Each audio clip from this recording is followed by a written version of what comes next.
ഇന്ന് ഏപ്രിൽ മാസം 29-ാം തീയതി ചൊവ്വാഴ്ചയും തുടർന്നുള്ള ദിവസങ്ങളിലും അറിഞ്ഞിരിക്കേണ്ട വളരെ പ്രധാനപ്പെട്ട സർക്കാർ അറിയിപ്പുകളാണ് ഇന്നത്തെ വീഡിയോയിലൂടെ ഷെയർ ചെയ്യുന്നത്. ആദ്യത്തെ പ്രധാന അറിയിപ്പ്, സംസ്ഥാന സർക്കാരിന്റെ ഏറ്റവും വലിയ സാമ്പത്തിക ധനസഹായമായ സാമൂഹ്യ സുരക്ഷാ ക്ഷേമ പെൻഷന്റെ മുടങ്ങിക്കിടക്കുന്ന കുടിശ്ശികകൾ തീർത്ത് വിതരണം ചെയ്യുമെന്ന് സംസ്ഥാന ധനവകുപ്പ് അറിയിച്ചതിന് പിന്നാലെ സംസ്ഥാന സർക്കാരിന്റെ ഭാഗത്തു നിന്നും ഔദ്യോഗിക പ്രഖ്യാപനമെത്തി. വിവിധ സ്കീമുകളിലായി പെൻഷൻ തുക സ്വീകരിക്കുന്ന ഇന്ദിരാഗാന്ധി ദേശീയ വാർദ്ധക്യകാല പെൻഷനുകൾ, വിധവാ പെൻഷനുകൾ, ഭിന്നശേഷി പെൻഷനുകൾ, അവിവാഹിത പെൻഷനുകൾ, കർഷക തൊഴിലാളി ക്ഷേമനിധി പെൻഷനുകൾ എന്നിവ കൈപ്പറ്റുന്ന ഗുണഭോക്താക്കൾക്കാണ് വരുന്ന ആഴ്ച മുതൽ ആനുകൂല്യങ്ങൾ എത്തിച്ചേരുക. 26.66 ലക്ഷത്തോളം വരുന്ന ബാങ്ക് അക്കൗണ്ട് നമ്പറുകൾ നൽകിയിട്ടുള്ള ഗുണഭോക്താക്കൾക്ക് തുക ബാങ്ക് അക്കൗണ്ടുകളിലേക്കും 24 ലക്ഷത്തോളം വരുന്ന ആളുകൾക്ക് സഹകരണ സംഘം ഉദ്യോഗസ്ഥർ വഴിയും തുക കൈമാറും. വീടുകളിലെത്തി പെൻഷൻ തുക കൈമാറുന്ന സഹകരണ സംഘം ഉദ്യോഗസ്ഥർക്ക് യാതൊരുവിധ തുകയും ഫീസായി ഗുണഭോക്താക്കൾ നൽകേണ്ടതില്ല എന്ന് ധനവകുപ്പ് വ്യക്തമാക്കി. വിതരണം ചെയ്യുന്ന ഉദ്യോഗസ്ഥർക്കുള്ള ഇൻസെന്റീവ് സർക്കാരിന്റെ ഭാഗത്തു നിന്നും തുക അനുവദിക്കുന്ന സാഹചര്യത്തിലാണ് വിതരണം ആരംഭിക്കുക. സാമൂഹ്യ സുരക്ഷാ പെൻഷനുകൾ, കുടിശ്ശിക വിതരണം,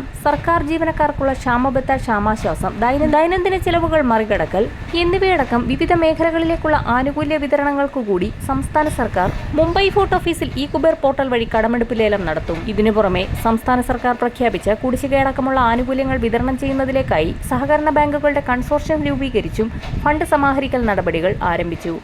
സംസ്ഥാനത്ത് അവസാനമായി വിതരണം പൂർത്തിയാക്കിയിരിക്കുന്നത് ഏപ്രിൽ മാസത്തിൽ വിഷുവിനോടനുബന്ധിച്ച് വിതരണം ചെയ്ത സാമൂഹ്യ സുരക്ഷാ പെൻഷനുകളാണ്.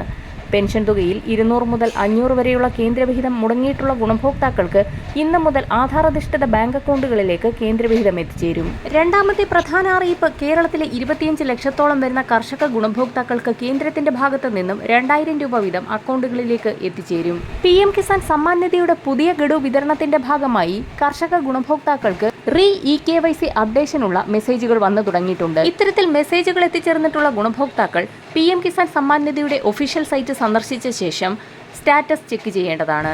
ഇലക്ട്രോണിക് KYC ലാൻഡ് വെരിഫിക്കേഷൻ പൂർത്തിയാക്കുന്ന ഗുണഭോക്താക്കൾക്ക് കിസാൻ സമ്മാൻ നിധിയുടെ 2000 രൂപ വീതം എത്തിച്ചേരും.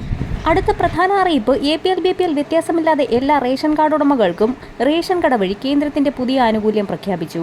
വെള്ള കാർഡ് ഉടമകൾ ഉൾപ്പെടെ എല്ലാ വിഭാഗങ്ങൾക്കും അടുത്ത മാസം മുതൽ റേഷൻ കടകളിൽ നിന്ന് മണ്ണെണ്ണ ലഭിക്കും.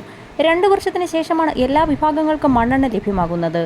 കേരള സംസ്ഥാന സർക്കാരിന്റെ അഭ്യർത്ഥന മാനിച്ച് കേന്ദ്ര പെട്രോളിയം മന്ത്രാലയം 5676 കിലോ ലിറ്റർ മണ്ണെണ്ണ അനുവദിക്കുകയായിരുന്നു. അടുത്ത മാസം മുതൽ ഗുണഭോക്താക്കൾക്ക് വിഹിതം എത്തിത്തുടങ്ങും. വരും ദിവസങ്ങളിലെ സർക്കാർ അറിയിപ്പുകൾക്കായി ചാനൽ സബ്സ്ക്രൈബ് ചെയ്യാൻ മറക്കാതിരിക്കുക.